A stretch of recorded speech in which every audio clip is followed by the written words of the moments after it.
Música dramática e evocativa começa com um som de vento no deserto. Num tempo em que deuses eram tão numerosos quanto as estrelas no céu, uma figura singular começou a emergir das areias do Levante. A história que vamos contar hoje é a jornada de Yahweh, uma divindade tribal que se transformou no Deus único e universal de bilhões de pessoas. Esta não é apenas uma narrativa de fé, mas a crônica de como uma ideia revolucionária moldou o curso da história humana. Como uma divindade local se tornou o alicerce de três das maiores religiões do mundo, 0 e 15, cenas de nômades no deserto, caravanas, tendas sob o céu estrelado do Oriente Médio. A nossa história começa no 2º milênio antes de Cristo, com um povo seminômade vagando pelo crescente fértil. Entre eles, um líder tribal chamado Abraão teria recebido uma promessa divina.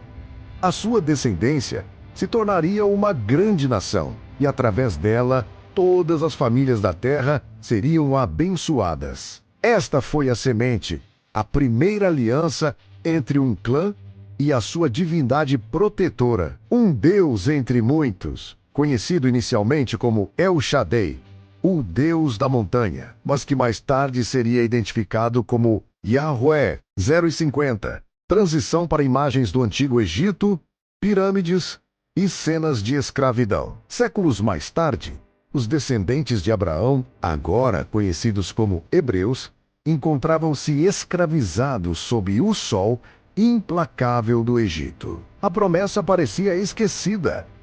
Foi nesse cenário de opressão que a narrativa de Yahweh tomou um rumo decisivo. Um hebreu criado na corte do faraó, Moisés, fugiu para o deserto e no Monte Horebe encontrou uma sarça que ardia, mas não se consumia. Dali, uma voz lhe falou, revelando um nome poderoso e enigmático. Eu sou o que sou. Era Yahweh, que se apresentava não mais como um deus tribal, mas como o libertador do seu povo. 1 e 20. Cenas das pragas do Egito, o Êxodo e a dramática travessia do Mar Vermelho. O que se seguiu foi um confronto épico. As pragas que assolaram o Egito e a milagrosa travessia do Mar Vermelho não eram apenas eventos sobrenaturais, mas a demonstração do poder de Yahweh sobre os deuses egípcios. A liberdade foi conquistada, e no deserto do Sinai, a aliança foi renovada e selada. Moisés subiu a montanha sagrada e retornou com os 10 mandamentos, um código moral e legal que estabelecia os termos da relação entre Yahweh e a nação de Israel. Yahweh seria o seu único Deus, e eles seriam o seu povo escolhido. 1 e 40. Imagens de batalhas pela conquista de Canaã.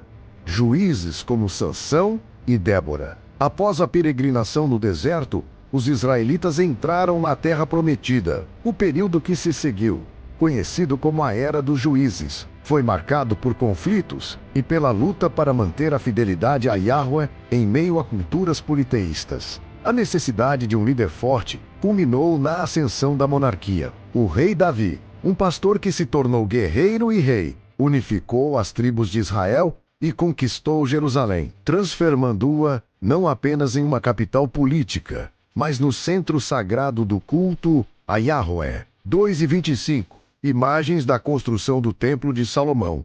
A Arca da Aliança sendo levada em procissão. O auge dessa era chegou com o filho de Davi, Salomão. Ele construiu o primeiro templo, uma estrutura magnífica destinada a ser a morada terrestre de Yahweh. A Arca da Aliança, o objeto mais sagrado de Israel, foi finalmente depositada no Santo dos Santos. O culto, antes disperso, foi centralizado em Jerusalém. Agora, Yahweh tinha uma casa, um reino e um povo unificado em sua adoração. Ele era o Deus nacional de Israel. 2 e 50.